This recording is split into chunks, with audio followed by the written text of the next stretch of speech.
Tengo el gusto de presentar nuestra segunda actividad de este tercer Congreso de Ciencias Jurídicas, el Derecho y los Retos del Siglo XXI. En esta ocasión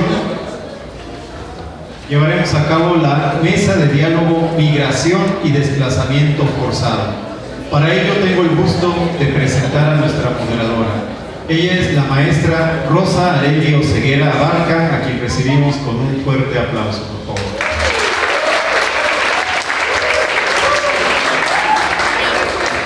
Ella es abogada en Derecho Administrativo, Ambiental y Constitucional y posee una maestría en Derecho Procesal Constitucional y también una maestría en Derecho Internacional Ambiental. Ha ocupado cargos clave en la Secretaría de Gobierno del Estado, liderando negociaciones sociopolíticas y asesorando comunidades indígenas en el programa Autogobierno y Presupuesto Directo. También ha trabajado en litigios ambientales y administrativos como abogada independiente y en el Tribunal de Justicia Administrativa, donde inició su carrera y fue secretaria particular de Presidencia. En el ámbito académico ha sido docente en el Tecnológico de Monterrey y de la Universidad Latina de América. Ha impartido cátedras de Derecho Ambiental e Internacional y ha participado en proyectos de asesoría jurídica. Su experiencia internacional incluye asesoría legislativa en el Parlamento de Nueva Gales del Sur, en Australia. Es integrante de la Barra Michoacana, Colegio de Abogados, y fue consejera del Consejo Estatal de Ecología y también vicepresidenta del Colegio de Bioética de Michoacán. Su experiencia interdisciplinaria la consolidan como una profesional altamente capacitada para la gestión jurídica y la formulación de políticas ambientales. En la mesa de diálogo, Migración y Desplazamiento Forzado, nuestra moderadora maestra Rosa Areli Oseguera Abarca. Tiene el uso de la voz. Gracias. Ahí sí se escucha, no sé si me escucha. Gracias.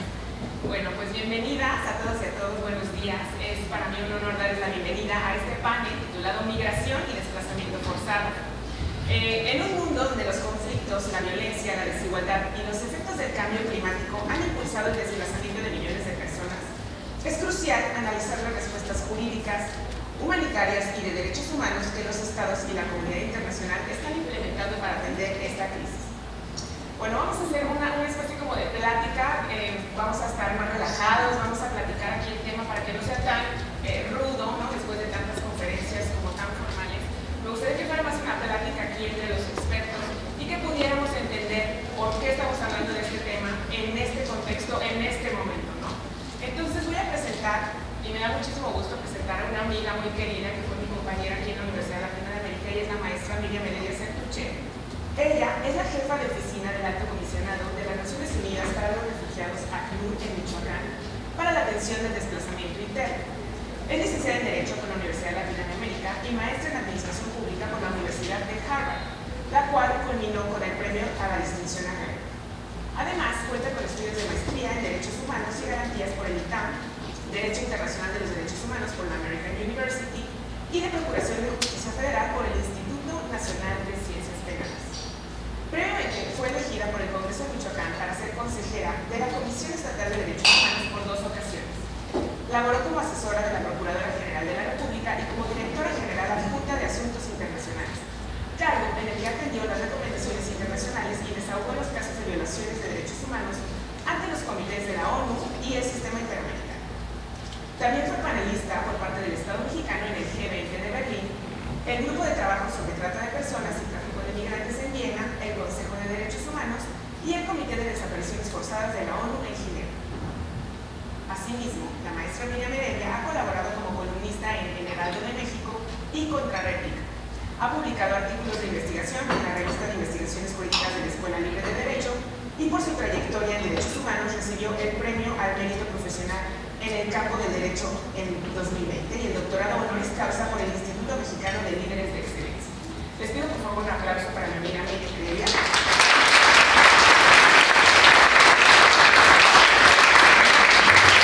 Gracias. Si les parece, vamos a empezar.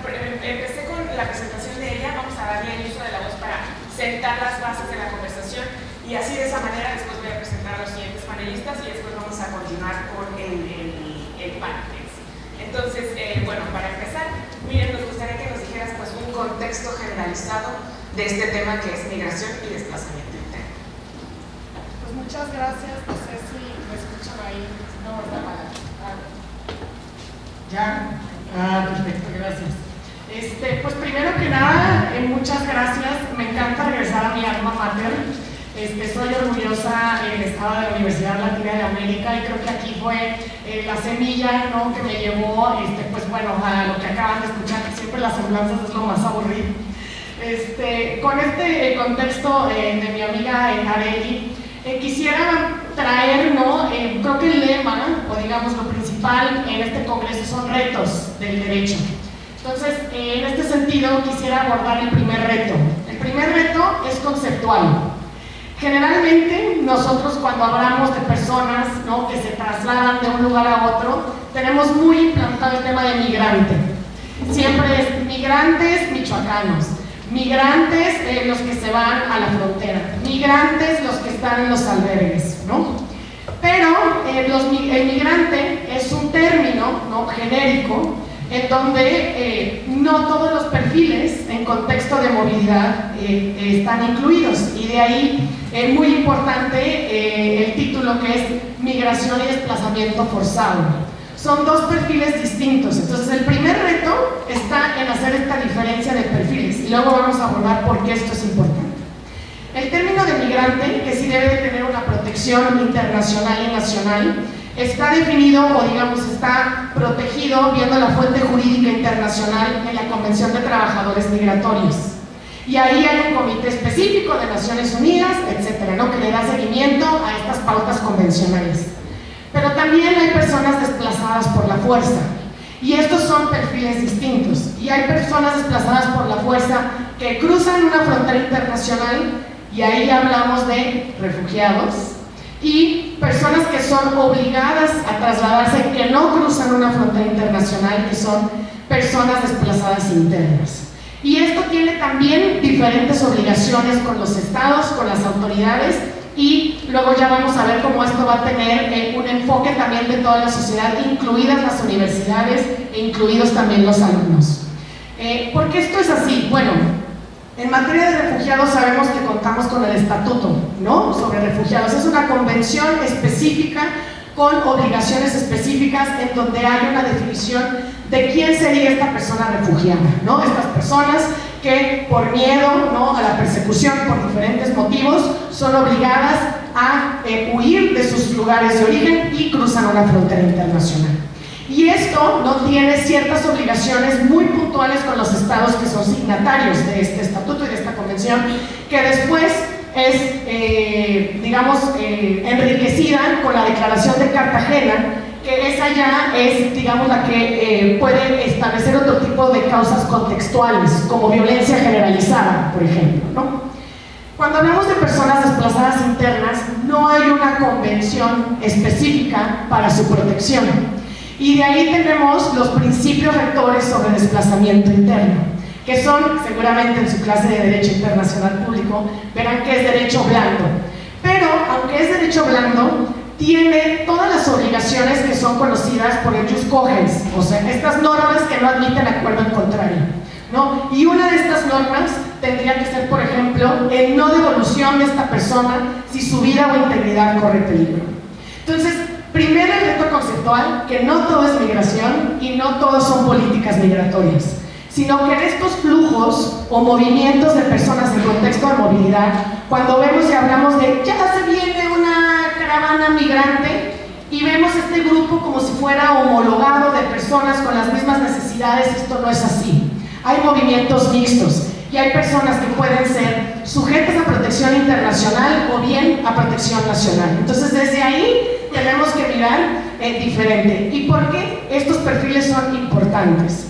Porque cuando hablamos entonces de desplazamiento interno, por ejemplo, en un estado como es Michoacán, ahí tenemos que tener un ojo específico en las rutas de atención que vamos nosotros a implementar. O sea, no se queda aquí en el tema de las convenciones, sino qué va a hacer el estado de Michoacán con las personas devueltas con estos cambios de políticas migratorias del país vecino.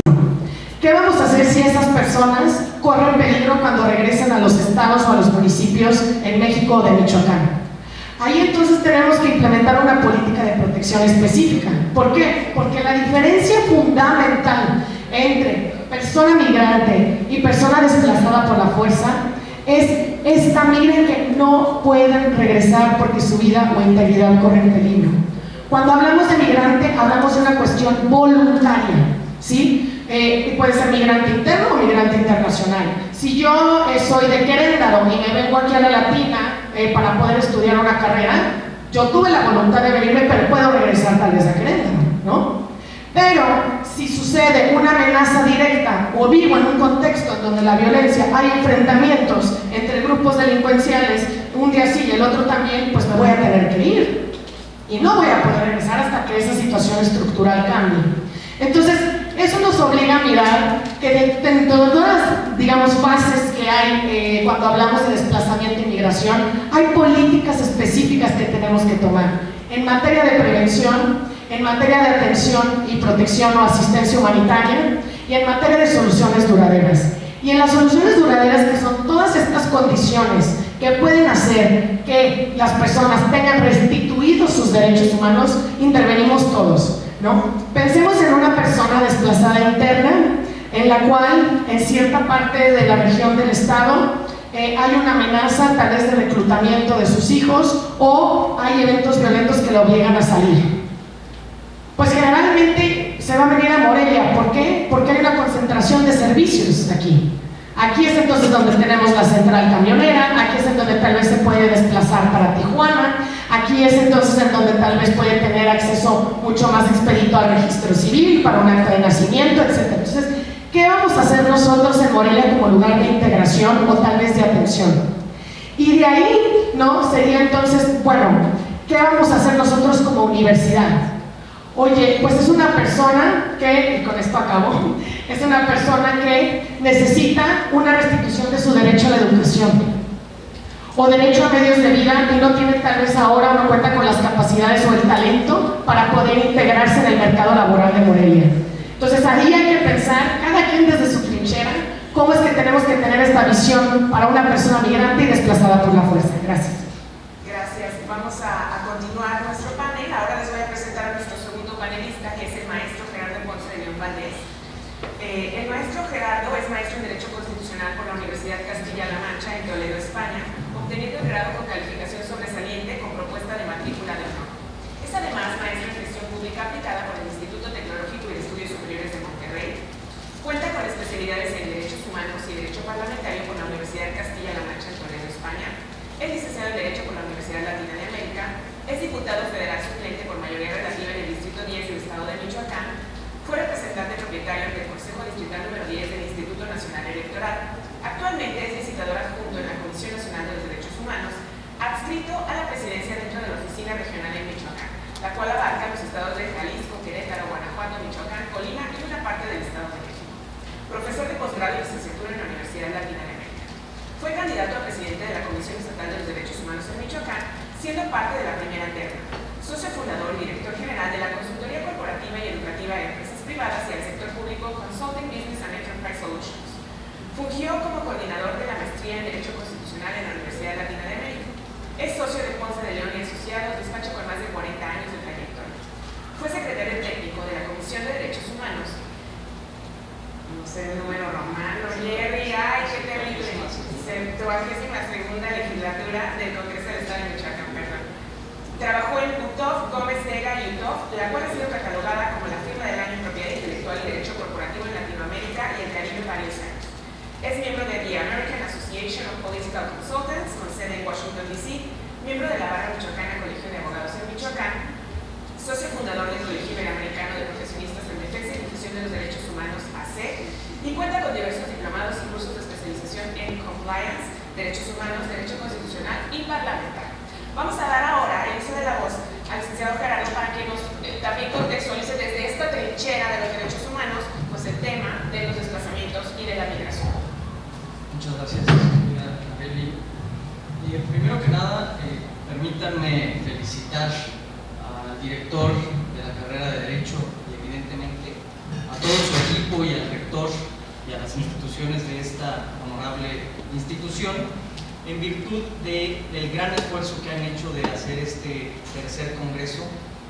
Han atinado perfectamente a los académicos que hoy nos acompañan y sobre todo a los temas.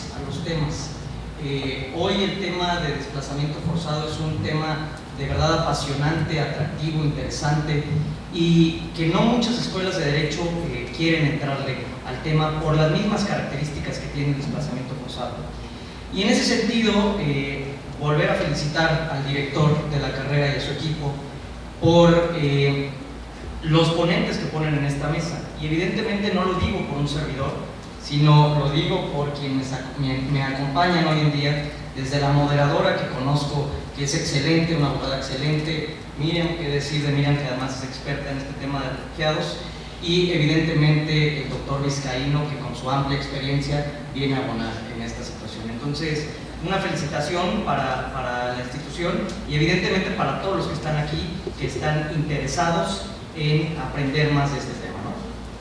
Tengo que empezar con una especie de contexto sobre la migración, que si bien Miriam ya nos resumió a grandes rasgos de lo que trata las diferentes etapas sobre el tema migratorio, ya nos habló de desplazamiento forzado interno, ya nos habló de los refugiados, del tema de migrantes, yo sí tendría que empezar diciendo un tema más común.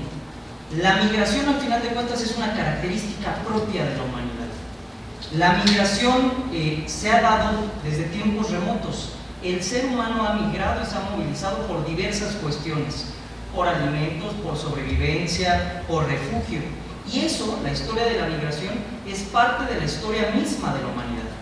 Y esa historia de la migración ha venido a enriquecernos como seres humanos, pues la migración es una parte natural del ser humano, es parte del ser humano y por ende es un derecho humano establecido en la Declaración Universal del 10 de diciembre de 1948. En ese sentido, tendremos que entender que la migración se puede dar de dos formas: la migración voluntaria y la migración o el desplazamiento forzado. Por una migración voluntaria tendremos que entender que es justo como lo refería Miriam, cuando una persona busca mejores condiciones de vida, igual y por trabajo, por estudio, por familia, decide migrar hacia otro lado.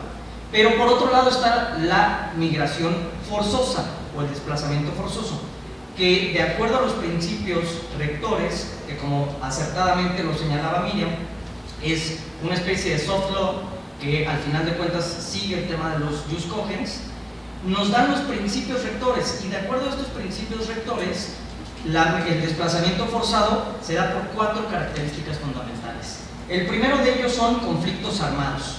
Un ejemplo para que ustedes lo tengan bien claro, lo que sucede en Ucrania, lo que sucede en Afganistán, en Irak, en Irán, lo que aconteció en Colombia, que tuvo más de 3 millones de desplazados.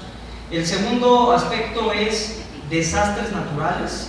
Un ejemplo muy claro, el tema de lo que nos aconteció en Acapulco, el tema del huracán Katrina, o bien desastres causados por el ser humano, lo que pasó en Chernobyl, o lo que pasó también, poniéndolo en contexto de mexicano, lo que pasó cuando construyeron la presa de Cerro de Oro en Oaxaca, que tuvo más de 26,000 desplazados. Otro tercer aspecto que se puede dar del desplazamiento forzado es por una violencia generalizada, y eso evidentemente y lastimosamente lo conocemos perfectamente. Lo que acontece en Michoacán, en Sinaloa hoy en día, en Chihuahua, en Guerrero, en Chiapas y lamentablemente en la mayoría de nuestro país. Y finalmente el cuarto aspecto es violaciones a derechos humanos. Si el Estado es incapaz de darnos protección a los derechos humanos, pese a lo que mandata nuestro artículo primero constitucional, que no solo tiene que promover, sino que tiene que respetar, garantizar y proteger derechos humanos, si no lo hace y hay violaciones a derechos humanos, muchas personas buscan trasladarse y se tienen que ver y se ven desplazadas forzosamente. Un tema muy característico es el tema de los periodistas, ¿no? Entonces, entender esta cuestión de que de acuerdo a los principios generales de desplazamientos, estos son los 4 aspectos por los cuales se da el desplazamiento forzoso.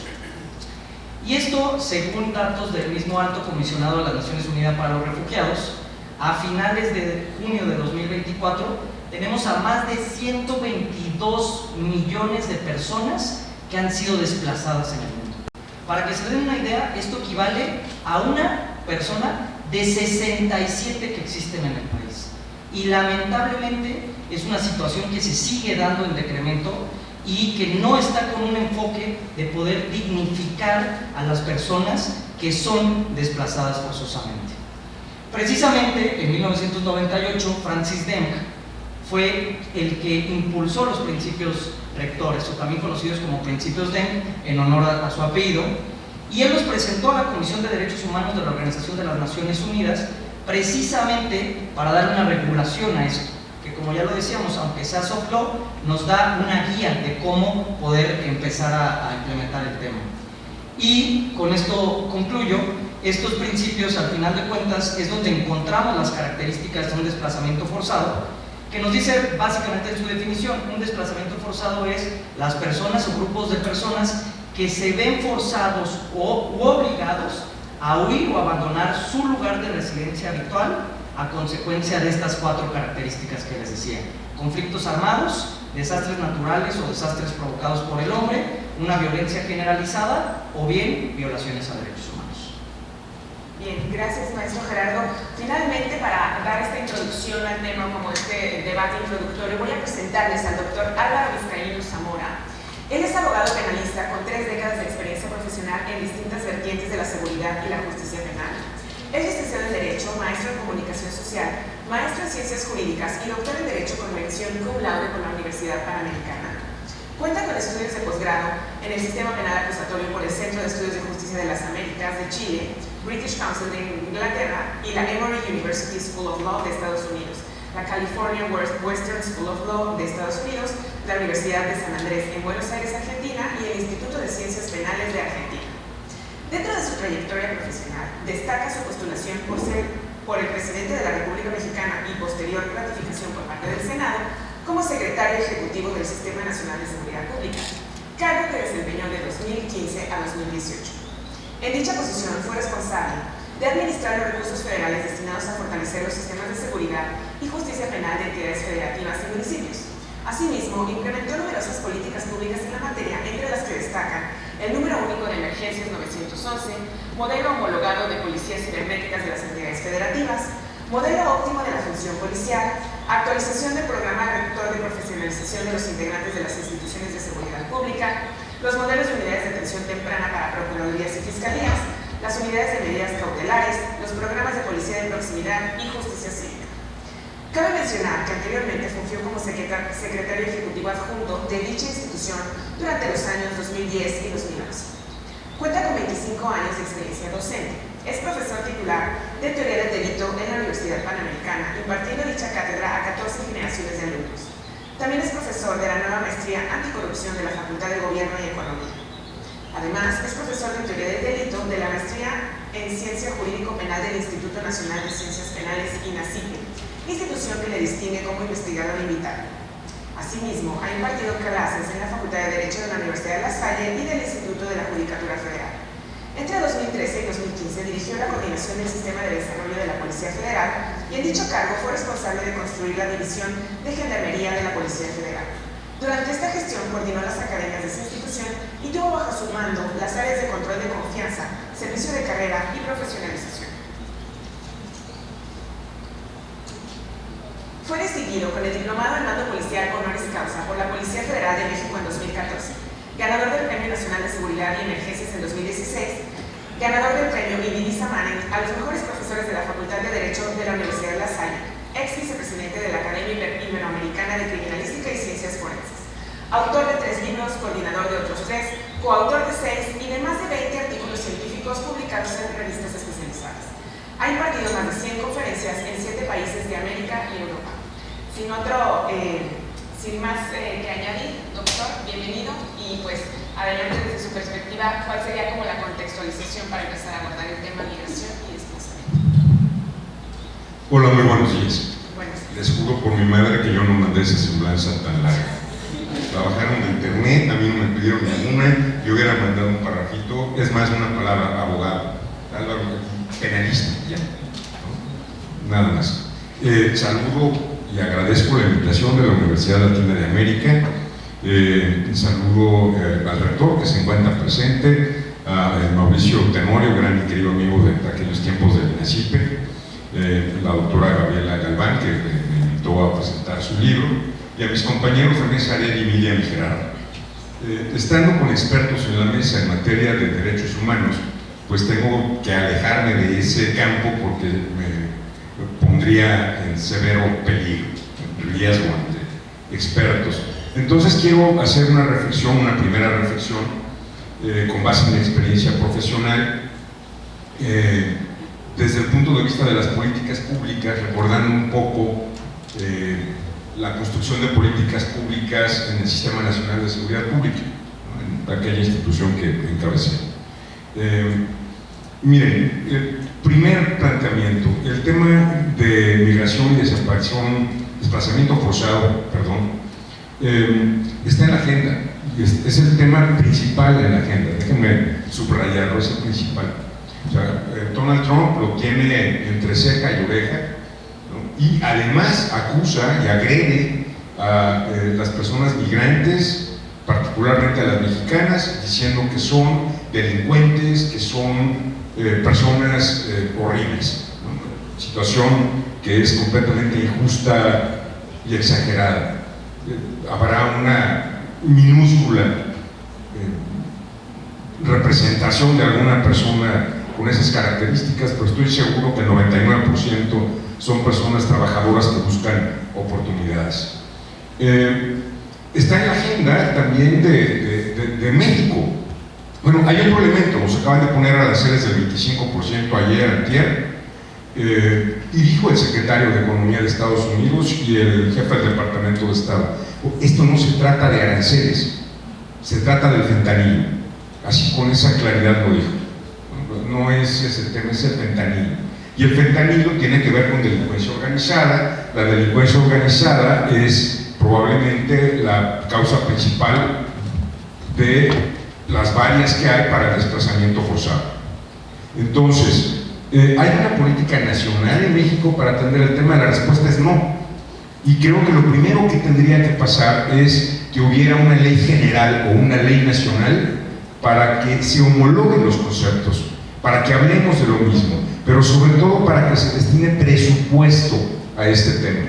Porque de nada sirven los discursos o hablar de vamos a establecer políticas de atención a víctimas si no hay dinero. Política pública sin presupuesto es demagogia. Y miren, recuerdo por aquellos años estableció una ley general para combatir los delitos de trata, la ley general para prevenir y sancionar los delitos de secuestro, la ley de personas desaparecidas no localizadas, etcétera, y un sinnúmero de leyes generales o federales para atender problemas específicos. Cada ley establece una política, establecen bases de datos, establecen sistemas de atención, modelos homologados de profesionalización, de equipamiento, de infraestructura, de tecnología, que suelen bajar a través de un fondo federal que se llama el Fondo de Aportaciones para la Seguridad Pública, el FASP, que lamentablemente ha ido reduciéndose en estos gobiernos recientes. No hay cada vez más dinero, hay cada vez más cosas que pagar con menos dinero. Y por ahí podría desplazarse el dinero, porque se publican los programas de prioridad nacional. Los acabo de revisar hace unos días para un tema de la ciudad de San Luis, y pues no, el desplazamiento forzado no está. No es un tema de prioridad nacional para destinar recursos federal. No está. Ahora, ¿cómo estamos? ¿Cuánto tiempo me queda? Ya no sé ni cuánto habrá. Déjenme decirles que entre 1998 y enero del 2022 se han presentado 9 iniciativas de ley en la materia. La más reciente tiene apenas 1 o 2 años y está dormida en el Congreso inexplicablemente. Y me preocupa mucho. Al buscar qué hay, pues encuentro que a nivel estatal hay algunas leyes. Tienen leyes Chiapas, Guerrero, Sinaloa, Zacatecas, que hablan de desplazamiento forzado, de políticas públicas, pero solamente esos estados, tal vez se me escape alguno. Es necesario que existan leyes estatales, pero deberían homologarse justo a través de un gran marco que sería una ley general aprobada por el Congreso en este tema. Finalmente, en esta primera intervención, pues al hacer un análisis encuentro que hay menciones al desplazamiento forzado en la Ley General de Educación, en la Ley de Asistencia Social, en la Ley General de Víctimas, que particularmente esta última establece algunas medidas para mitigar, para atender, para tutelar, para acompañar a las personas migrantes víctimas de desplazamiento forzado. Pero no es suficiente, no es suficiente. Entonces, como primer punto, y dado que es lo más importante en la agenda de Estados Unidos, al menos por lo que se refiere a América Latina y en la relación con México, y en consecuencia es lo más importante en la agenda mexicana, porque los aranceles nos pueden doler, pueden generar desempleo y muchos problemas, y como lo dijeron ellos, no hablamos de aranceles, hablamos de fentanilo y de delincuencia organizada. Entonces, ese es el punto central. Ocupamos una ley general. Gracias, doctor.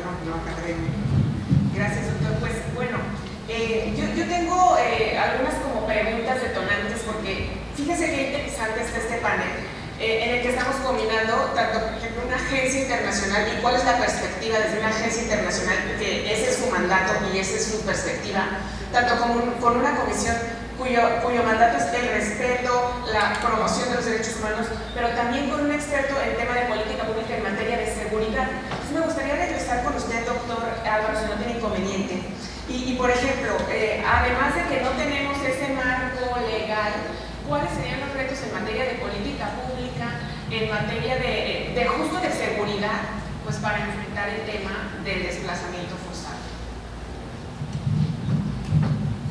Bueno, toda política pública tiene que estar acompañada, por supuesto, de una planeación estratégica. Mañana va a estar aquí Renato Sales, según viene el programa, que es un viejo y querido amigo, y lamento no coincidir con él, porque le ha gustado saludar. Pero, por ejemplo, recuerdo que nos tocó construir, él en la Comisión Nacional de Seguridad, yo en el secretariado, las unidades antisecuestro del país, por poner un ejemplo de política pública. Al construir las unidades antisecuestro se tiene que establecer al menos 4 grandes ejes. ¿Cuál es el eje de profesionalización? Y entonces hablamos del perfil de las personas que van a trabajar en el tema, hablamos de la capacitación o formación inicial, actualización, especialización, formación continua que tienen que recibir.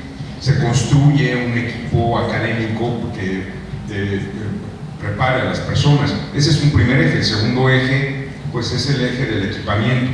¿Qué necesitan? ¿Qué fierros? ¿No? ¿Cuántos fierros? ¿Ocupan vehículos? ¿Ocupan...? A mí me preocupa, por ejemplo, el tema migratorio, pues tragedias como las que pasó en el norte del país, ¿no? Dicen, oigan, es que no había llave, se llevaron la llave. Yo más bien pensaría, a ver, no es la llave. No había equipos contra incendios. Todas las personas que encerraron y murieron tenían que haber estado adentro. Realmente deben estar en un régimen de internamiento, no es absurdo. ¿Por qué las encierran? Y de ahí los absurdos son más, ¿no? ¿Por qué el señor que dirigía eso ahí sigue? Esa no la comprendo. Un tercer eje, el eje de tecnología. Hoy no podemos hablar de política pública sin tecnología. Lo mismo las bases de datos de personas no localizadas, las bases de huellas genéticas. Hoy, pues aquí nos compartieron algunas cifras, Gerardo, pero a ciencia cierta no sabemos cuántos son. Hay cifras de organizaciones de la sociedad civil, de Chiapas, algunas cifras. Yo atendí 3,000 este año y no sabemos. Y si no podemos medir un problema, no podemos planearlo y menos evaluarlo, ¿no? Entonces, tecnología es el tercer eje. Profesionalización, equipamiento, tecnología, y hacer de esa política pública algo sostenible con el presupuesto necesario. Lo que ha pasado en los últimos años, al menos desde el 2015, es que la bolsa o bolsas del dinero se reparten entre cada vez más problemas. Ahí va una ley de trata, ahí va una ley de búsqueda, ahí va una ley de tal. Más problemas con menos dinero. No hay manera. Y luego nos dicen, ya aumenté el presupuesto de seguridad, porque ya le asigné el presupuesto a la Secretaría de la Defensa. Ah, sí, pero era para plantar árboles y construir trenes y para hacer aeropuertos, refinerías, ustedes saben la lista gigantesca de cosas, ¿no? Que no vuelan, que no refinan, en fin. Pero ese es el tema, esa es la preocupación. Gracias, doctor. En este sentido, por ejemplo, es muy difícil porque decimos, no sabemos cuántos son, pero tampoco ellos van a ir a decir, yo soy migrante y a ver, me voy a anotar y le voy a dar mi credencial y le voy a decir por qué vengo de allá de Coahuayana donde está bien padre.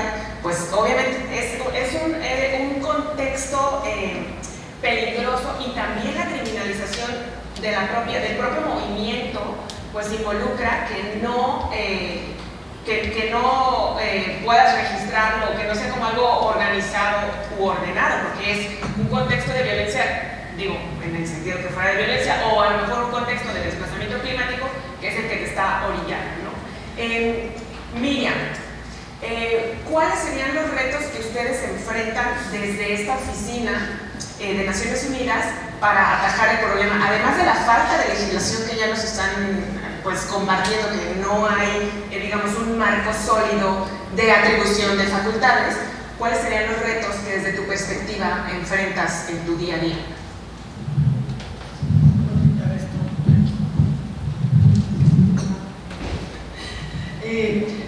Pues la verdad me gusta mucho cómo estamos dimensionando las aristas.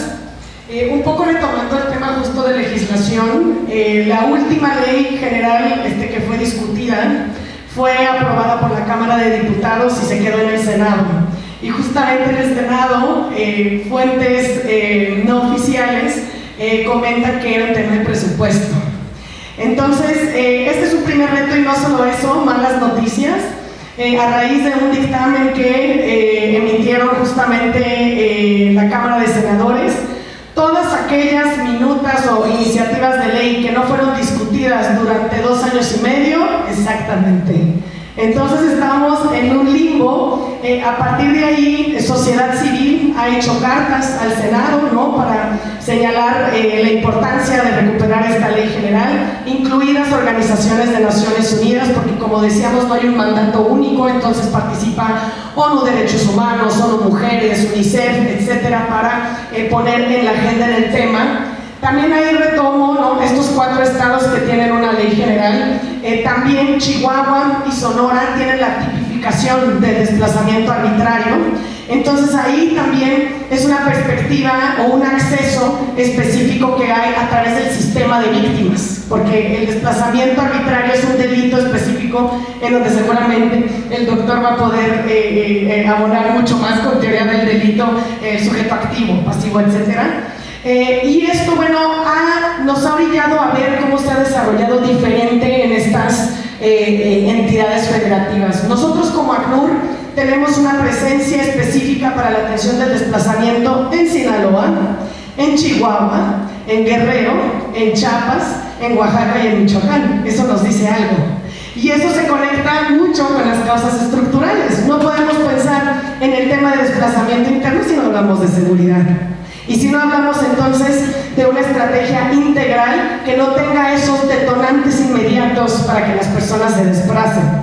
En tema de tendencias, igual y nada más justo haciendo referencia a los números del informe global de la CNUR, o sea, pensemos lo que dijo Gerardo, 1 de cada 69 personas es obligada a huir. ¿Cuántos somos en este salón? Entonces, empecemos a dimensionar el fenómeno, porque cuando hablamos son 117 millones de personas desplazadas por la fuerza, pues sería un estado como México a nivel global.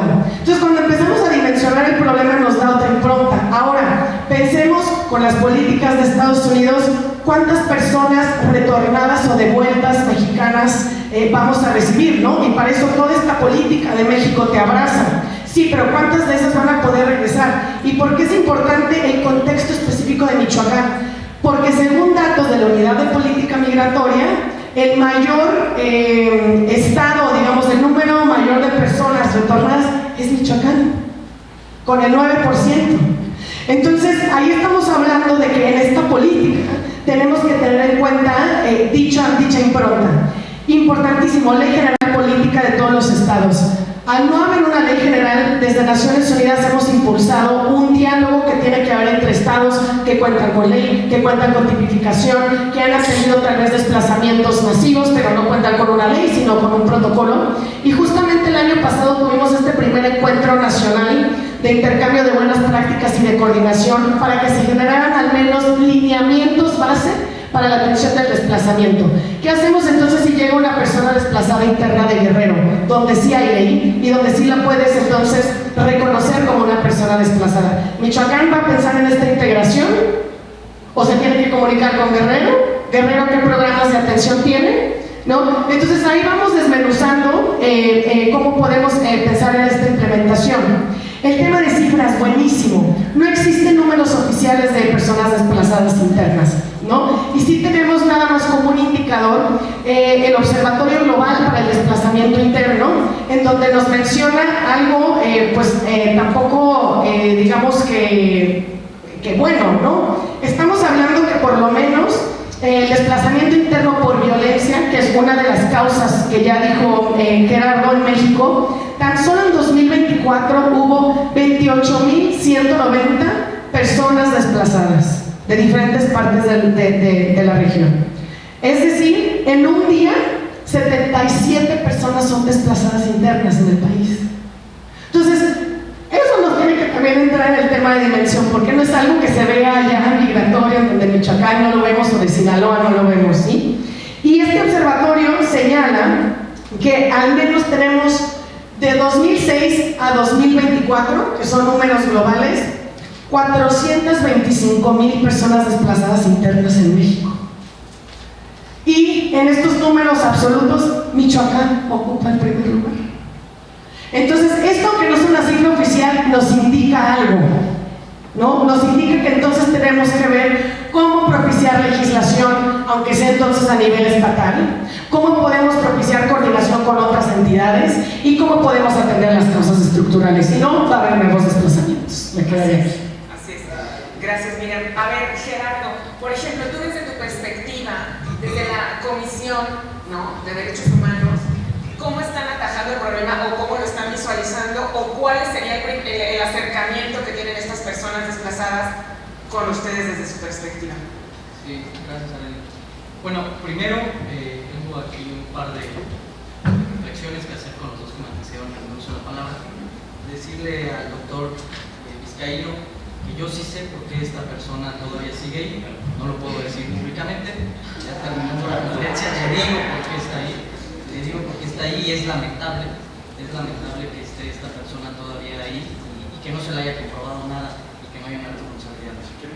Ni siquiera investigado, ni siquiera hay nada en su contra. Concuerdo perfectamente con usted en el tema de las políticas públicas, es decir, el problema se tiene que atacar no solo desde el tema ya del desplazamiento forzado que se dio una consecuencia de estas causas, sino también empezar a generar políticas públicas de una reintegración o una integración, es decir, sale mucho más barato prevenir que después reparar. Y el Estado mexicano ni siquiera está enfocado en hacer estas cuestiones preventivas, aunque lo mandata el artículo 1 constitucional, ¿no? Prevenir, investigar, sancionar y reparar. Pero además de eso tenemos también ciertas obligaciones muy claras, que es promover, proteger, respetar y garantizar los derechos humanos, y no lo estamos haciendo y nada más nos vamos a la reparación. El problema aquí, de lo que hablan ustedes perfectamente con la Comisión Ejecutiva de Atención a Víctimas, es que si tú eres víctima, tardan años, pueden tardar más de 4 o 5 años en repararte, ¿no? Que es a la pregunta hacia la que voy con Miriam, pero concuerdo que tiene que haber capacitación, profesionalización, preparación y equipamiento. ¿Cuál es el problema? Que a este gobierno no le ha interesado, en lo más mínimo, dedicarse a la preparación, a la capacitación, al adiestramiento. No le interesa. Hay que también determinar el grado de vulnerabilidad, ¿no? No es lo mismo un hombre que es desplazado forzosamente a una persona que además es mujer, que además tiene una situación de pobreza, que además es madre de familia, que además es parte de una comunidad indígena. Hay que saber distinguir el grado de vulnerabilidad y con eso centrarnos en una política pública, no únicamente, repito, preventiva. Y luego lo que decía acertadamente Miriam, México te abraza. ¿Realmente México ha abrazado a nuestros connacionales? En primer punto, hay que distinguir, como acertadamente lo decían, no hay una ley general que nos hable de esto. El Senado ya la votó y ahí se quedará y ya no hay intenciones políticas para hacer otro. Sin embargo, lo vamos a impulsar. Esa fue una de mis propuestas, incluso de campaña, poder hacer, además de una ley general de inteligencia artificial, que también es fundamental, una ley general. Incluso aquí busqué a Miriam para podernos reunir, ella que es experta en este tema, para poder proponer. ¿Mande? La Unión Europea. Exactamente. Creo que apenas hacia allá va, ¿no? Entonces, se va a retomar esa situación y es importante porque hay que definir incluso a las personas. No hay una definición de lo que es persona migrante, de lo que es persona refugiada, de lo que es trabajador migrante, de lo que es un repatriado. Y en ese sentido hay que ver las tres fases que existen en el desplazamiento forzado. En el desplazamiento forzado hay tres fases. La primera fase, que es la fase de prevención o fase de riesgo, el Estado mexicano evidentemente tiene que velar porque una persona no sea desplazada forzosamente. Esto conlleva a respetarle su derecho a la libre circulación y libre residencia, artículo 11 constitucional y artículo 22.1 de la Convención Americana de Derechos Humanos. Toda persona, por el simple hecho de ser persona, tiene el derecho de residencia y libre circulación. La segunda fase es ya la fase de desplazamiento. ¿Qué tiene que hacer el Estado mexicano? Darle las medidas de protección y de asistencia, que es donde entramos nosotros como Comisión Nacional de Derechos Humanos.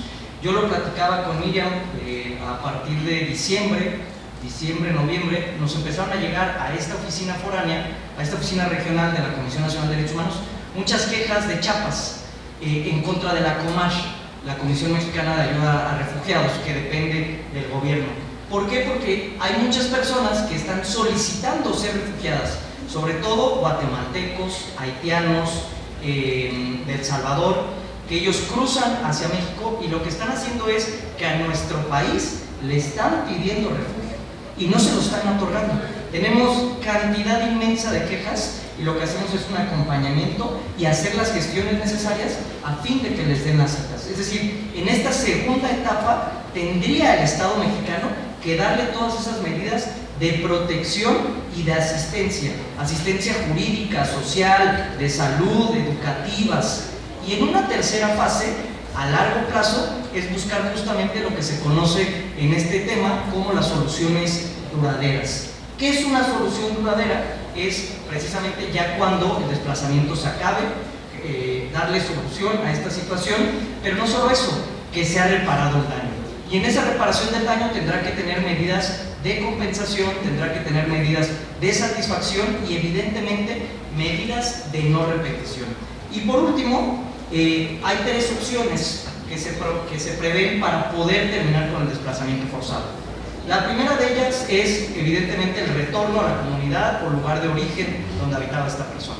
La segunda es una reintegración de la persona en otro lugar dentro del país donde él se encuentre garantías de tranquilidad, de seguridad, de paz. Y la tercera de ellas es una integración en el lugar donde fue desplazado. Pero para eso el Estado tiene que estar consciente de estas cuestiones. Porque además, justo lo que me preguntabas, ¿qué hacemos nosotros como Comisión Nacional de Derechos Humanos? Somos conscientes que no solo es violentar el derecho humano a la libre circulación y a la residencia. Lamentablemente, el desplazamiento forzado se ven inmiscuidas diversas violaciones de derechos humanos. La violación al derecho a la vida, violación al derecho a la seguridad, a la propiedad, a la vivienda, a la educación, a la salud, incluso violaciones a derechos políticos, a ser votados y a poder votar. ¿Por qué? Porque te desplazan y ya no puedes votar por quien tú quieras, ni siquiera te dan la oportunidad de tú ser votado para cambiar las cuestiones. Entonces, es un tema multifactorial que seguramente creo que tendremos una última participación, abundaré ahí un tema al respecto. Gracias, Gerardo. Por ejemplo, yo cuando estuve colaborando en la Secretaría de Gobierno, nos hablaban de otras dependencias y de dependencias federales. Oye, es que tengo una señora que es desplazada pero queremos que sea beneficiaria de un programa social. Entonces queremos que pues, nos den una carta muy sencilla, donde nos digan, esta señora fulana de tal es desplazada por motivos de seguridad en el estado de Michoacán, ¿no? Entonces yo como que dije, no, sí, ¿quién se va a aventar el trompo de darle la carta a la señora, de acreditarla como una persona desplazada? Pero digamos, o sea, yo obviamente sentía feo, pero a la vez piensas en el marco gubernamental o cuando tú eres el funcionario, y entonces es como en la aventadera de bolitas para decir, no, es que no, el municipio que le dé una constancia de residencia, no, mejor que vaya a la Secretaría de Migrante, no, mejor que vaya a la Secretaría de Gobierno. Entonces, bueno, a partir de estar desplazándote de tu casa por motivos de seguridad y huyendo de la violencia, no hay quien te atienda, o sea, no existe como esta infraestructura también. Y yo lo he platicado mucho con Miriam fuera de este contexto, para decir, bueno, entonces, ¿quién es mi autoridad? ¿A dónde voy? Voy a la Comisión de Víctimas, ya por lo menos para saber que si en la Comisión de Víctimas me van a ayudar, pues ya por lo menos saber dónde está la Comisión de Víctimas o saber cómo orientar a la ciudadanía, pero no existe esta infraestructura, ¿no? Entonces, bueno, vamos a terminar y a cerrar el panel con sus conclusiones finales, con algún comentario final. Voy a pedirle a Gerardo, por favor, que cierre el panel, después al doctor Álvaro y finalmente terminaremos con él. Es fundamental eso con lo que concluías, Arely, en relación a qué se hace.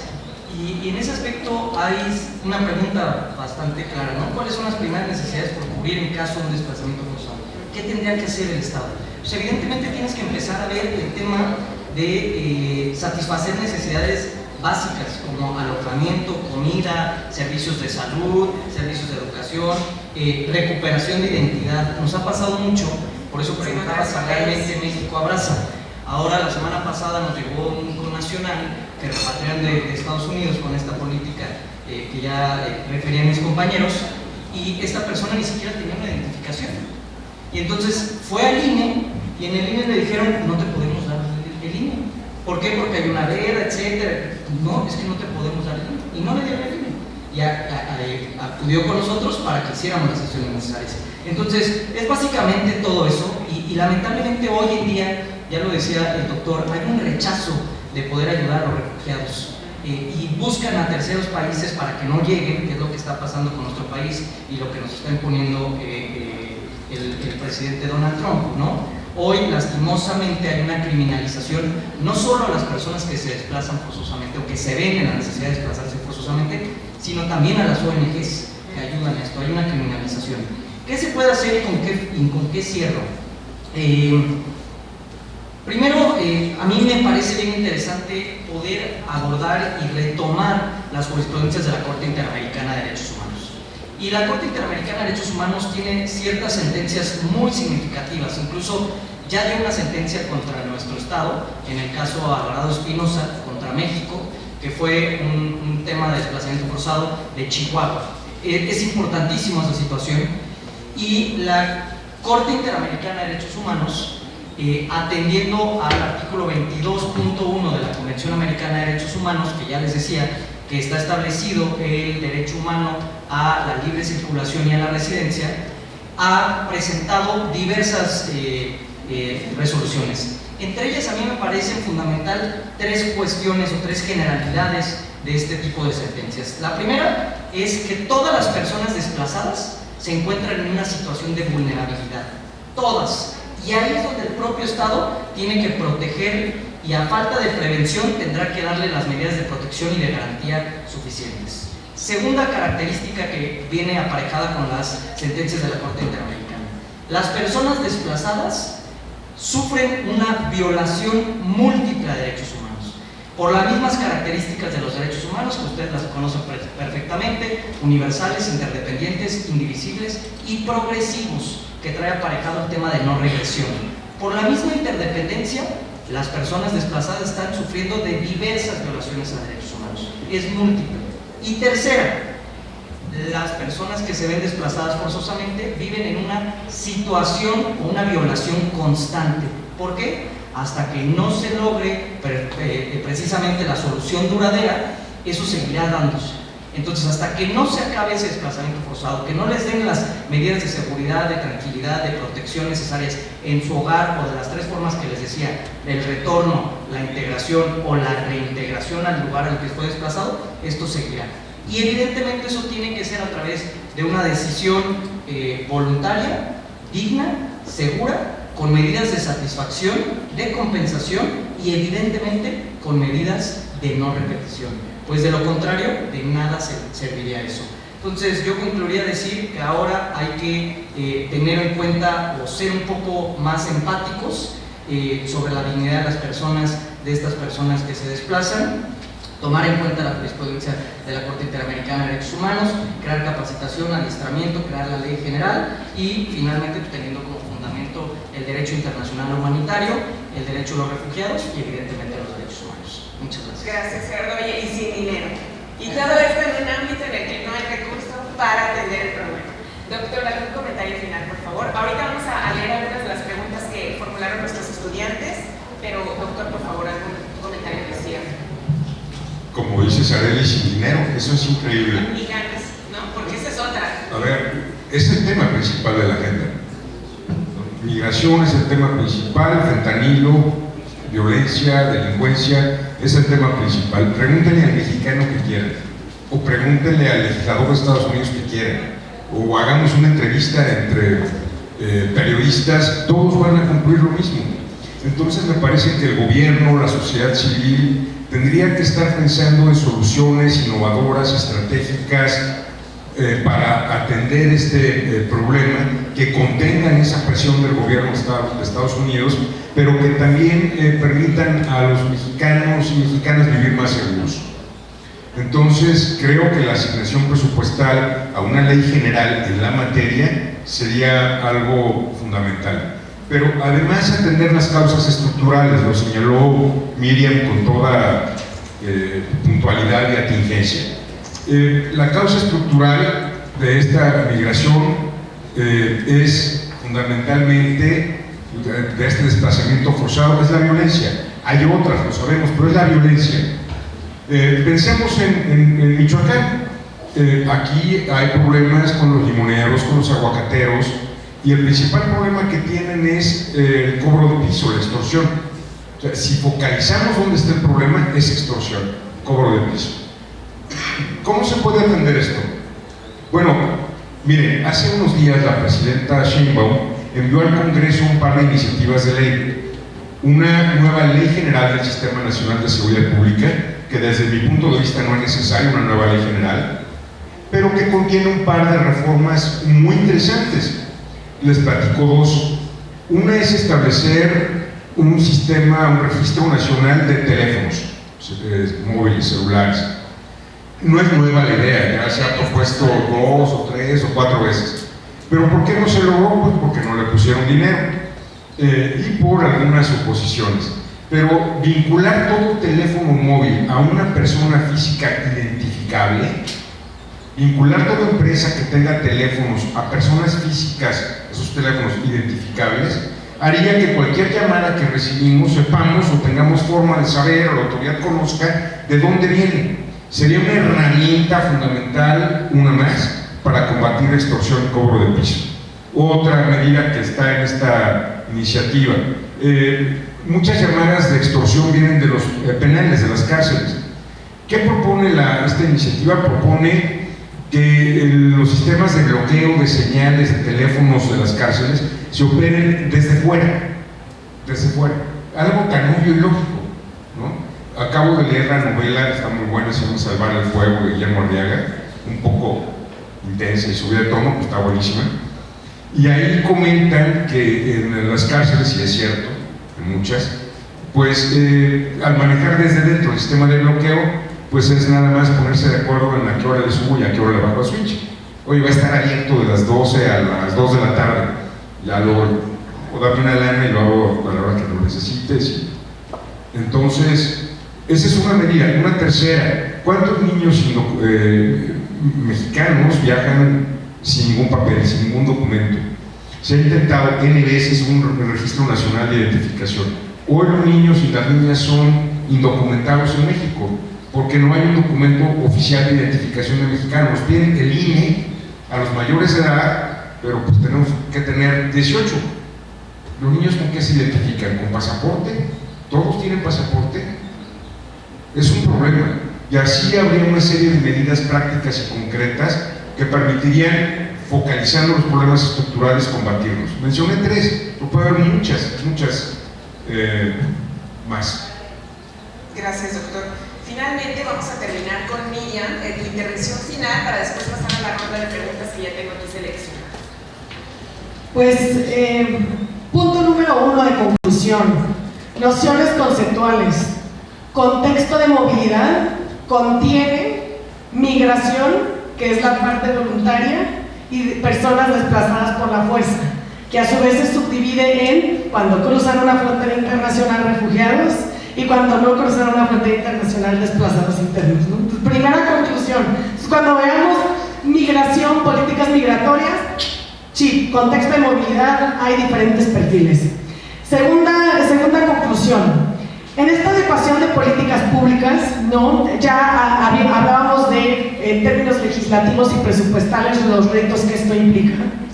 Y ahí, ¿no?, el comentar que en esta apreciación justamente que tiene que venir desde la planeación o digamos en estos documentos programáticos del Estado, hubo un montón de, digamos, incidencia de diferentes organizaciones y organismos internacionales para que en el Programa Nacional de Desarrollo se pudiera incluir un punto específico en donde justamente atendiendo a los retos de personas de vulnerabilidad vinieran personas desplazadas internas, ¿no? Que son estos apuntes y estos pequeños logros que se van pues teniendo con este enfoque de sector y de toda la sociedad.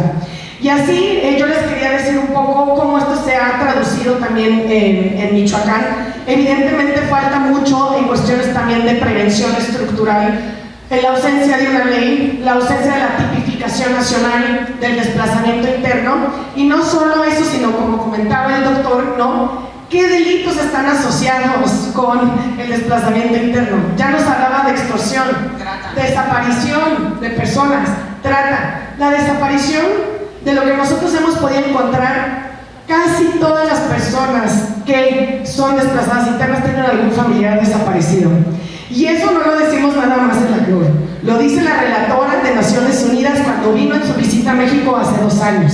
Entonces ahí también tenemos que pensar en estos delitos asociados y cómo la tipificación puede o no ser un elemento disuasivo para generar estas conductas.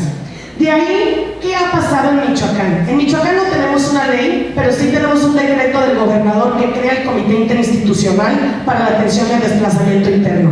Es un comité en el que participan 15 dependencias y organismos autónomos. Ahí la Comisión Estatal de Derechos Humanos, ¿no?, la Fiscalía, etcétera. ¿Por qué? Porque justamente tiene que ser una política pública integral. Ya lo decía Gerardo, el tema de documentación, pues es el registro civil, el tema de restitución de vivienda o resguardo de tierras y propiedad, registro público de la propiedad, el tema de educación, la Secretaría de Educación, ¿no? Y de ahí también cómo en este comité está incorporada sociedad civil ha sido clave, porque a través de estos 5 miembros de sociedad civil es que se ha podido avanzar a nivel micro, pero que esto es un gran paso. Y de ahí me salto al contexto específico de Apatzingán.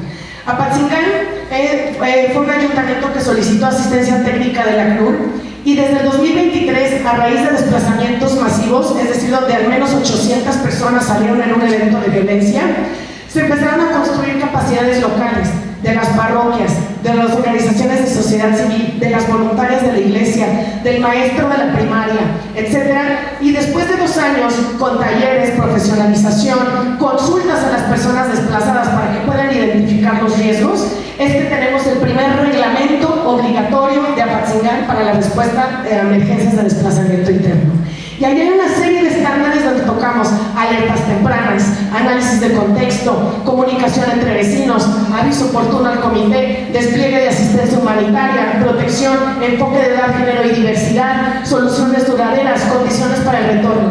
Y esto, ¿no?, con la debida incidencia y con la debida apropiación y enfoque de todos, es que vamos a poder lograr que se apropie con otros municipios. Por ejemplo, ya levantó la mano o solicitó asistencia técnica el municipio de Aquila, que Aquila es un municipio que, como ustedes saben, hay una gran cantidad de personas que se quieren integrar que son desplazadas de otras partes de otros municipios. Entonces, nada más quisiera terminar con que obviamente la tarea es abismal, pero tal vez si tenemos en cuenta estas tareas de que nos llevamos nosotros, por ejemplo, con clínicas jurídicas en la Universidad Latina de América para personas desplazadas, podemos ir avanzando para restituir todos estos derechos. Muchas gracias. Gracias amiga, perdón, yo acá traigo el micrófono. Muchísimas gracias a los tres participantes por esta... me gustaría que fuera mucho más profundo y que duráramos 7 horas aquí debatiendo este tema, pero bueno, ¿no? el tiempo, el formato en el que estamos nos da para por lo menos tener una visión, una mirada a un tema que a lo mejor no habíamos reflexionado, ¿no? Sobre todo si somos estudiantes, pues venimos en un contexto de estudiar en una universidad privada que a lo mejor no nos ponemos a pensar que esto es una realidad para muchas personas también. Me gustaría terminar antes con algunas preguntas. A ver, doctor, esta para usted. ¿Qué situación nos espera como país con las deportaciones masivas de Estados Unidos? ¿México debería tomar medidas parecidas con los estadounidenses viviendo en México sin papeles? Por ejemplo, como los que van a gentrificar, ¿no? En México, que ya está bien cara la renta y todo. Me parece que no. México no debe tomar las mismas medidas. Lo que estamos viendo en medios de comunicación es que los países que han querido hacer exactamente lo mismo que Estados Unidos no les ha ido bien. Yo creo que la presidenta Sheinbaum está haciéndolo bien. Ella habla de Calimán y de serenidad y paciencia, y creo que lo está aplicando correctamente. Yo creo que en estos días estamos viendo algo muy interesante, porque Trump aplicó 25% de aranceles, pero por los dos temas, migración y fentanilo, pero lo hizo un día antes de su discurso a la nación, se me va el nombre del discurso, que equivale al informe anual, no ha cumplido un año, pero es el gran discurso que da el presidente de Estados Unidos. Necesitaba carnita, como decimos, para el discurso, y decir en el discurso, pues le di un zape a México ayer, ¿no? Y le di un zape a Ucrania, y le di un zape a China, y vean cómo reparto zapes, ¿no? Y lo dijo así en el discurso. ¿Qué dijo la presidenta? Y fue muy criticada por algunos.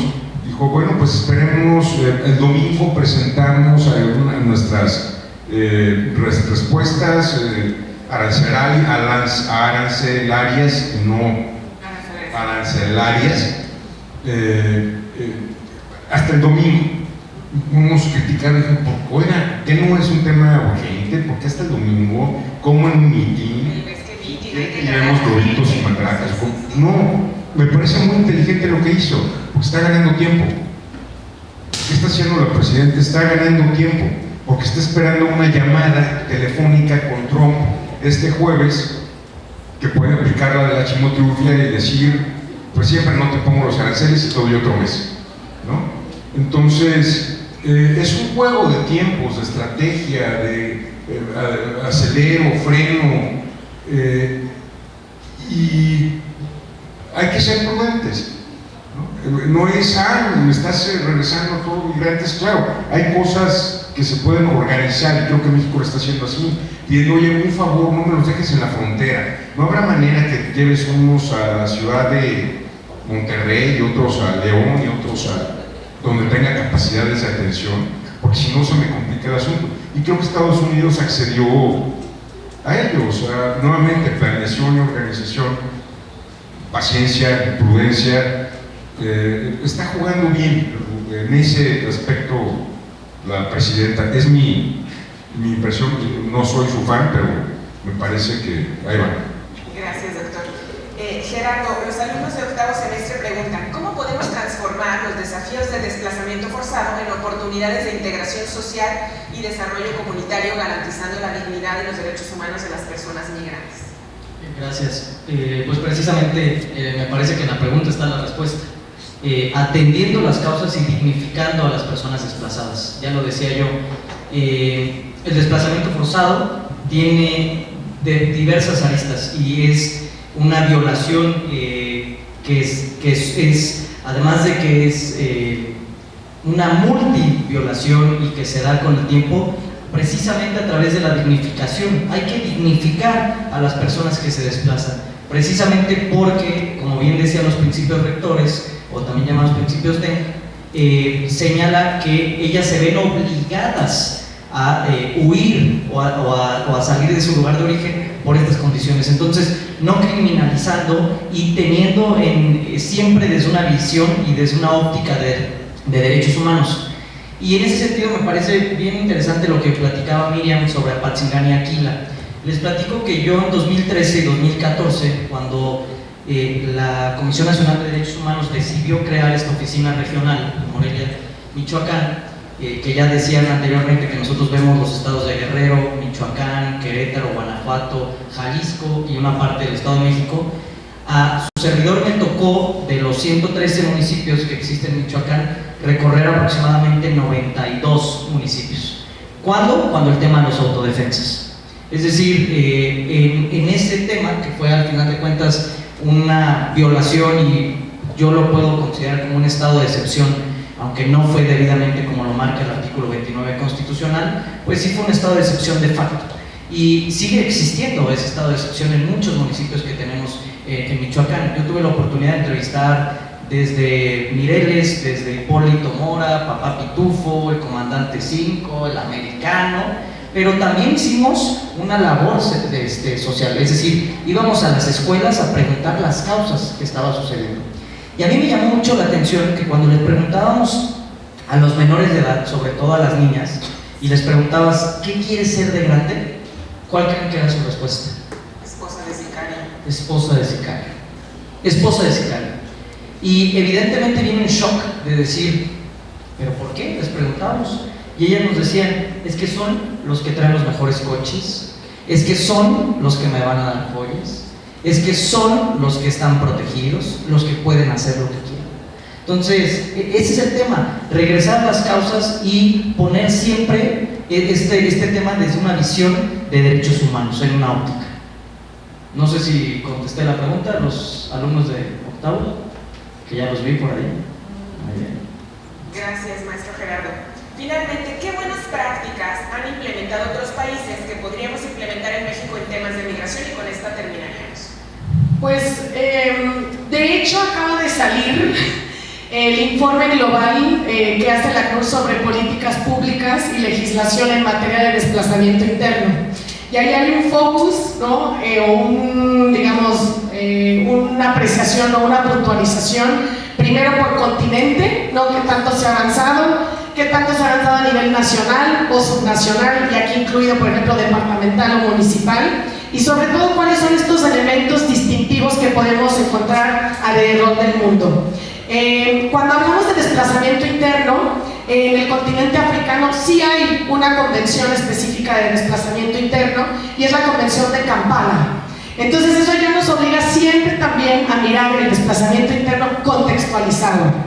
Y ahí me remonto entonces a una buena práctica, hablando de las causas, ¿no? Ya decía entonces Gerardo que los principios rectores, ¿no?, de Francis D. contemplan menos estas 4 causas: violaciones a derechos humanos, violencia generalizada, desastres y conflicto, ¿no? Pero esto es una manera enunciativa de decir las causas. De hecho, por eso la definición de lo que es una persona desplazada no está en los principios, está en el considerando, para que este sea un piso mínimo. Y de ahí entonces, dentro del piso mínimo, por ejemplo, podríamos pensar en violencia de género, específicamente, violencia intracomunitaria, agresión, etc. Y de ahí me saltaría, más que hablar, por ejemplo, de Colombia, que es un gran referente en la atención del desplazamiento interno, con la sentencia constitucional número 25/2006, ¿no?, en donde declaran este estado inconstitucional de cosas, y entonces la Corte Constitucional le mandata al Ejecutivo que tome ciertas medidas, y que nos ha llevado hasta la Justicia Especial para la Paz, ¿no?, por ejemplo. Además de ver el caso de Colombia, me gustaría resaltar en México que, por ejemplo, una buena práctica que este año que concluyó en 2024 pudimos apoyar fue el proceso consultivo que hicimos con el gobierno de Oaxaca, en donde llevamos más de 55 consultas a diferentes comunidades indígenas, en donde a partir de una iniciativa que fue gestionada por el gobierno del estado a través de la CAT, que depende directamente del gobernador, el ACNUR pudo facilitar esta discusión con cada uno de los pueblos y ver justamente qué causas o qué estipulaciones la ley no estaba contemplando, cuáles son estos retos que han enfrentado para ser contemplados en la ley. Y de ahí entonces, si vemos nosotros estas causas o categorías, hubieron muchos que no íbamos a contemplar de otra manera. Y de ahí, por ejemplo, también la facilidad de generar el diálogo, porque en muchas comunidades de Oaxaca, ellos tienen contemplado dentro de su sistema normativo los servicios, que son todas estas faenas y tareas que tiene que hacer la persona, y si no la hacen, la expulsan. Entonces, pues eso en términos prácticos es desplazamiento. Entonces, ¿cómo podemos establecer este diálogo para poder compensar tal vez este sistema? Si es una práctica entonces ancestral y que está arraigada en estas comunidades, bueno, ¿cómo podemos dotar un poco de debido proceso? Para que entonces esta expulsión pues haya tal vez una notificación, haya tal vez una causa específica, tal vez se estipule, haya entonces medidas de apremio, ¿no? Entonces, creo que esta es una muy buena práctica que de hecho es retomada en este informe global, y aquí mi recomendación sería cualquier legislación, protocolo, guía, etcétera, debe de haber participación significativa de las personas, si no, no va a atajar el problema. Gracias. Bueno, con esto concluiríamos. Les pediría por favor un aplauso para nuestros ponentes.